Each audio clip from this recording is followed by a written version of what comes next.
স্বাগত বিশ্বযোগে, সাথে আছি চৈতি সরওয়ার। দফায় দফায় ভূমিকম্প অনুভূত হচ্ছে ইন্দোনেশিয়ায়। দুপুরে 6.6 মাত্রার শক্তিশালী ভূকম্পন অনুভূত হওয়ার কিছুক্ষণ পর আবারও 4.5 মাত্রার ভূকম্পন অনুভূত হয়। ইউএস জিওলজিক্যাল সার্ভে ইউএসজিএস এর তথ্য মতে 6.6 মাত্রার শক্তিশালী ভূমিকম্পটি দেশটির সিনাবাং, সিমেলু দ্বীপ এবং আচেহেতে আঘাত হানে। তবে এখনো পর্যন্ত কোনো বড় ধরনের ক্ষয়ক্ষতি বা প্রাণহানির খবর পাওয়া যায়নি। এর আগে বুধবার রাত 12টায় দেশের নর্থ সুয়ালেসি অঞ্চলে 4.5 মাত্রার একটি ভূমিকম্প অনুভূত হয়েছে। ইউএসজিএস এর তথ্য মতে ভূমিকম্পটির উৎপত্তি স্থল ছিল নর্থ সুয়ালেসির তান্দানোর 29 কিলোমিটার দক্ষিণে। এর আগে রবিবার ইন্দোনেশিয়ার পূর্বাঞ্চলীয় উত্তর মালুকু প্রদেশের হালমাহেরা অঞ্চলে 5.2 মাত্রার ভূমিকম্প আঘাত হানে। বিশেষজ্ঞদের মতে অঞ্চলের টেকটনিক গতিশীলতার কারণেই এমন পরিস্থিতি দেখা দিতে পারে। অন্যদিকে ফিলিপাইনে দ্বিতীয় দফায় 4.5 মাত্রার ভূমিকম্প অনুভূত হয়েছে। এছাড়া বঙ্গোপসাগর, ভারতের উত্তর পূর্বাঞ্চলীয় রাজ্য মণিপুর ও ভুটানে হালকা মাত্রার 3টি ভূমিকম্প অনুভূত হয়েছে। উপকূল থেকে দূরে সমুদ্র এলাকায় কেন্দ্রস্থল হওয়ায় বঙ্গোপসাগরে হওয়া ভূমিকম্পের প্রভাব বাংলাদেশ কিংবা ভারতের কোনো উপকূলীয় অঞ্চলে পড়েনি। এদিকে ইন্দোনেশিয়ার সুমাত্রা দ্বীপে মুষলধারে বৃষ্টির ফলে ভয়াবহ বন্যা ও ভূমিধস দেখা দিয়েছে। স্থানীয় কর্তৃপক্ষ জানিয়েছে এই প্রাকৃতিক দুর্যোগে কমপক্ষে 19 জন নিহত এবং আরও অর্ধশতাধিক মানুষ এখনও নিখোঁজ রয়েছে। জাতীয় দুর্যোগ সংস্থা বিএনপিবি জানিয়েছে বেশ কয়েকদিন ধরে উত্তর সুমাত্রার চরম বিপর্যয় আবহাওয়া বিরাজ করছে। হতাহতের পাশাপাশি প্রায় 3,000 বাসিন্দাকে সরিয়ে নেওয়া হয়েছে। স্থানীয় পুলিশ বুধবার জানিয়েছে ক্ষতিগ্রস্ত রাস্তা, ঢাল ও অবিরাম বৃষ্টির কারণে উদ্ধারকারী দলগুলোর বিচ্ছিন্ন সম্প্রদায়গুলোতে পৌঁছাতে হিমশিম খেতে হচ্ছে, যা উদ্ধার অভিযানকে ধীর করে দিয়েছে।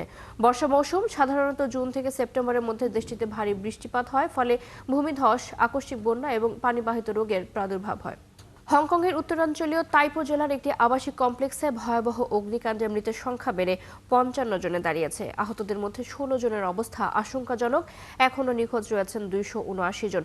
মৃতের সংখ্যা আরও বাড়তে পারে বলে আশঙ্কা করছে দমকল কর্তৃপক্ষ। এদিকে এ ঘটনায় 3 জনকে আটক করা হয়েছে। বিস্তারিত মনিরুজ্জামান বাবুর রিপোর্টে।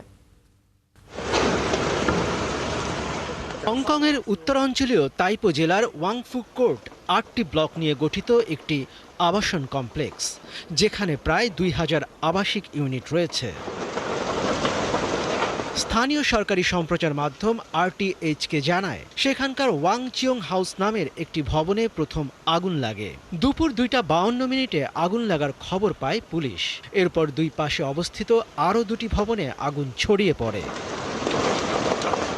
খবর পেয়ে ফায়ার সার্ভিসের কর্মীরা দ্রুত ঘটনাস্থলে গিয়ে আগুন নেভানোর কাজ শুরু করেন এবং ভেতরে আটকে পড়া বাসিন্দাদের উদ্ধারের চেষ্টা করেন। এক বিবৃতিতে হংকং সরকার জানিয়েছে 7 জনকে উদ্ধার করে হাসপাতালে নেওয়া হলে দায়িত্বরত চিকিৎসকেরা কয়েকজনকে মৃত ঘোষণা করেন। আগুন নেভাতে গিয়ে ফায়ার সার্ভিসের একজন কর্মীও নিহত হয়েছেন এবং আহত হয়েছেন কয়েকজন।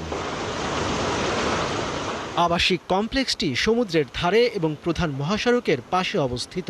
প্রায় 4600 জন বাসিন্দা এখানে বাস করেন। অগ্নিকাণ্ডের কারণে তাইপো রোডের একটি পুরো অংশ বন্ধ করে দেওয়া হয় বলে জানিয়েছে হংকংয়ের পরিবহন বিভাগ। শহরের প্রধান 2 মহাসড়কের একটি হয় যান চলাচল বিকল্প পথে ঘুরিয়ে দেওয়া হয়। মনিরুজ্জামান বাবু, 71। চীনের ইউনান প্রদেশে এক ট্রেন দুর্ঘটনায় 11 রেল শ্রমিক নিহত এবং 2 জন আহত হয়েছে বলে জানিয়েছে কুনকিম রেলওয়ে স্টেশন কর্তৃপক্ষ। কুনমিং শহরের লুওয়াং টাউন রেলওয়ে স্টেশনের ভেতর একটি ট্রেন রেল লাইনে কাজ করতে নামা শ্রমিকদের ট্রেনটি ধাক্কা দিলে এই হতাহতের ঘটনা ঘটে। কর্তৃপক্ষ জানিয়েছে ট্রেনটি ভূকম্পন সংশ্লিষ্ট যন্ত্রপাতি পরীক্ষা করার সময় রেল স্টেশনের ঝাঁকানো রেলপথে ব্যবহার করা প্রবেশ করা শ্রমিকদের ধাক্কা দেয়। চীনা গণমাধ্যম গ্লোবাল টাইমস জানিয়েছে দুর্ঘটনার পরপরই রেলওয়ে কর্তৃপক্ষ জরুরি পরিকল্পনা চালু করে এবং স্থানীয় সরকারের সাথে মিলে উদ্ধার কাজে নামে এবং আহতদের চিকিৎসার ব্যবস্থা করে। দুর্ঘটনার কারণ জানতে ও দায়ীদের চিহ্নিত করতে তদন্ত শুরু হয়েছে। অধিকৃত পশ্চিম তীরের তুবাস শহরে সাজোয়া যান নিয়ে বড় ধরনের অভিযানে নামেছে ইসরায়েলি বাহিনী। স্বপ্ন ছিল বিশ্ববিদ্যালয়ের ক্যাম্পাসে বই খাতা নিয়ে হাঁটবেন, কিন্তু সেই স্বপ্ন ভঙ্গ হয়েছে যুদ্ধের বাস্তবতায়। পানির জন্য লাইনে দাঁড়িয়ে তাঁবুর নিচে রোদ ঝড় সহ্য করে দিন কাটছে রাজান আল সাইদির। গাজার রাফা থেকে বাস্তুচ্যুত হয়ে 20 বছর বয়সী ফিলিস্তিনের শিক্ষার্থী রাজানের মতো অনেকেই এখন আর বই খাতার নয়, স্বপ্ন দেখেন বিকল্প নিরাপদ আশ্রয়ের। বিস্তারিত রিপোর্টে। গাজার খান ইউনিসে আল আকসা বিশ্ববিদ্যালয়, যে বিশ্ববিদ্যালয়ে শিক্ষার্থী হিসেবে প্রবেশ করার স্বপ্ন ছিল রাজানের, সেখানে এখন আশ্রয় নিতে হয়েছে বাস্তুচ্যুত হয়ে। বিশ্ববিদ্যালয়ে ভর্তি হয়ে পড়াশোনা করার কথা ছিল আমার, অথচ আমি এসেছি পানি আনতে। এমন দৃশ্য আমি কখনো দেখিনি, ভাবতেও পারিনি। হামাস ইসরায়েল যুদ্ধ শুরুর কয়েক মাসের মধ্যেই প্রায় 40,000 শিক্ষার্থীকে ক্লাসরুম ছেড়ে বিকল্প হিসেবে বেছে নিতে হয়েছে অনলাইন পদ্ধতিকে। ধ্বংস হয়েছে বহু ভবন, বাস্তুচ্যুত হয়েছেন শিক্ষকরাও। এই একই ক্যাম্পাসে আশ্রয় নিয়েছেন 53 বছর বয়সী গবেষণা পদ্ধতির শিক্ষক ফায়েজ আবু হাজারও। পরিবার নিয়ে গত বছরের এপ্রিল থেকে তিনি থাকছেন এই বিশ্ববিদ্যালয়ের অস্থায়ী তাঁবুতে। আমি এখানেই থাকি, এখানেই পড়াই, কিন্তু দুর্বল ইন্টারনেট আর বিদ্যুৎ বিভ্রাটের কারণে অনলাইন ক্লাস চালিয়ে যাওয়া খুবই কঠিন। ক্যাম্পাসে আশ্রয় নেওয়া মানুষের সংখ্যা এখন প্রায় 37,000। শিক্ষার্থীদের জন্য সরাসরি উপস্থিতিতে শিক্ষা যতটা জরুরি, তার চেয়েও এসব বাস্তুচ্যুত মানুষের জন্য বিকল্প আশ্রয় নিশ্চিত করা জরুরি বলে জানান শিক্ষার্থীরা। জাতিসংঘের এক প্রতিবেদনে বলা হয়েছে, ব্যাপক ক্ষতির কারণে আন্তর্জাতিক সহায়তা ছাড়া গাজা পুনর্গঠন অসম্ভব, আর এই পুনরুদ্ধার প্রক্রিয়া নিতে পারে কয়েক দশক। এখন আর বই খাতার স্বপ্ন নিয়ে নয়, প্রতিদিন বাঁচার লড়াই চালিয়ে যেতে হচ্ছে রাজানের মতো হাজার হাজার শিক্ষার্থীকে। তাদের স্বপ্ন কি আবারও ফিরবে ধ্বংসস্তূপের ওপারে? এই প্রশ্ন থেকেই যায়। চৈতি সরওয়ার, ৭১। তুরস্কের প্রেসিডেন্ট রিসেপ তাইপ এরদোয়ানের শাসন নিয়ে মন্তব্যের দায়ে দেশটির প্রখ্যাত এক সাংবাদিককে 4 বছর 2 মাসে কারাদণ্ড দেওয়া হয়েছে। বুধবার তুরস্কের এক আদালত সাংবাদিক ফাতি আল তাইলিকে এই কারাদণ্ড দিয়েছেন বলে দেশটির রাষ্ট্রীয় সম্প্রচার মাধ্যম টিআরটি জানিয়েছে। সামাজিক যোগাযোগ মাধ্যমে প্রকাশিত এক ভিডিওতে এরদোয়ানের শাসন নিয়ে প্রশ্ন তুলেছিলেন তিনি। ভিডিওতে দেশটিতে পরিচালিত এক জরিপের বরাত দিয়ে বলা হয়, বেশিরভাগ তুর্কি নাগরিক এরদোয়ানের আজীবন ক্ষমতায় থাকার বিপক্ষে। সে সময় দেশটির প্রেসিডেন্ট রিসেপ তাইপ এরদোয়ানের সহকারী অক্তাই সারাল এই মন্তব্যকে বেপরোয়া বলে প্রতিক্রিয়া জানিয়েছিলেন।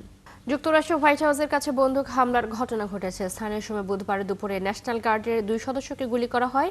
এ ঘটনায় একজনকে সন্দেহভাজন হিসেবে আটক করেছে পুলিশ। যুক্তরাষ্ট্র কেন্দ্রীয় তদন্ত সংস্থা এফবিআই পরিচালক ক্যাশ প্যাটেল সাংবাদিকদের জানিয়েছেন, ওই 2 সদস্যের অবস্থা গুরুতর। এর আগে ওয়েস্ট ভার্জিনিয়ার গভর্নর প্যাট্রিক মরিসি জানিয়েছিলেন, ন্যাশনাল গার্ডের আহত ওই 2 সদস্য মারা গেছেন। পরে জানা যায় তারা বেঁচে আছেন, তবে অবস্থা সংকটাপন্ন।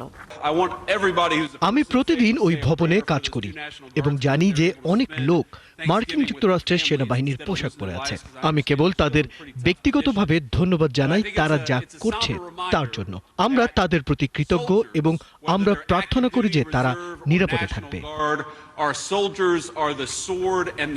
ইউক্রেন যুদ্ধ বন্ধে ওয়াশিংটনের প্রস্তাবিত শান্তি চুক্তি নিয়ে কিয়েভকে আর নির্দিষ্ট কোনো কঠোর সময়সীমা দিচ্ছে না যুক্তরাষ্ট্র, এমনটি জানিয়েছেন মার্কিন প্রেসিডেন্ট ডোনাল্ড ট্রাম্প। আগামী বৃহস্পতিবারের ডেডলাইন থেকে সরে এসে তিনি জানান, আলোচনায় কিছু অগ্রগতি হলে চুক্তি হবে। এয়ারফোর্স ওয়ান সাংবাদিকদের সাথে কথা বলার সময় ট্রাম্প বলেন, রাশিয়া ও ইউক্রেনের সাথে মার্কিন আলোচকদের আলোচনায় অগ্রগতি হয়েছে, মস্কো কিছু ছাড়ও দিয়েছে, তবে সেসব বিষয়ে তিনি বিস্তারিত কিছু জানাননি। পূর্ব আফ্রিকার দেশ গিনি বিসাউয়ের ক্ষমতা দখল করেছে সেনাবাহিনী। এর আগে প্রেসিডেন্ট উবারো সিসোকা এমবালোকে গ্রেপ্তার করে তারা। দেশটিতে প্রেসিডেন্ট নির্বাচনে 2 প্রধান প্রতিদ্বন্দ্বী নিজেদের জয়ী ঘোষণা করেছিল। এরপরই সেনাবাহিনীর ক্ষমতা দখলের ঘটনা ঘটে। সেনাবাহিনীর কর্মকর্তাদের একটি দল ঘোষণা দেয়, দেশের পূর্ণ নিয়ন্ত্রণ তাদের হাতে রয়েছে। তারা টেলিভিশনে এক লিখিত বিবৃতিতে নিজেদের উচ্চ সামরিক কমান্ড হিসেবে পরিচয় দিয়েছে। তারা বলছেন, দেশের আইন শৃঙ্খলা ফেরানোর কাজ তারা করবেন। দুর্নীতির দায়ে পেরুর প্রাক্তন প্রেসিডেন্ট মার্টিন ভিজকারারকে 14 বছরের কারাদণ্ড দেওয়া হয়েছে। পেরুর একটি আদালত এই রায় দেন। আদালতের রায়ে বলা হয়, ভিজকারার 2011 থেকে 2014 সাল পর্যন্ত দক্ষিণ মোকেগুয়া অঞ্চলের গভর্নর থাকাকালীন চুক্তির বিনিময়ে নির্মাণ সংস্থা থেকে $6,71,000 ঘুষ নিয়েছিলেন। গত অক্টোবরে শুরু হওয়া বিচার চলাকালীন ভিজকারার এই অভিযোগ অস্বীকার করে দাবি করেন তিনি রাজনৈতিক নিপীড়নের শিকার। ভিজকারার 2018 সালে পেরুর ক্ষমতায় আসেন। 2021 সালের নির্বাচনে ভিজকারার কংগ্রেসনাল প্রার্থীর মধ্যে সবচেয়ে বেশি ভোট পেয়েছিলেন, কিন্তু 2019 সালে আইনসভা ভেঙে দেওয়ার কারণে কংগ্রেস তাকে 10 বছরের জন্য নিষিদ্ধ করে। এবং এই ছিল আজকের আয়োজনে। বিশ্বের আর নতুন কিছু খবর এবং বিশ্লেষণ নিয়ে আগামীকাল সকাল 9:30টায় আবারও হাজির হবে বিশ্বযোগ। চোখ রাখুন 71 ফেসবুক পেজে, সাবস্ক্রাইব করুন 71 ইউটিউব চ্যানেল 71 সাথে।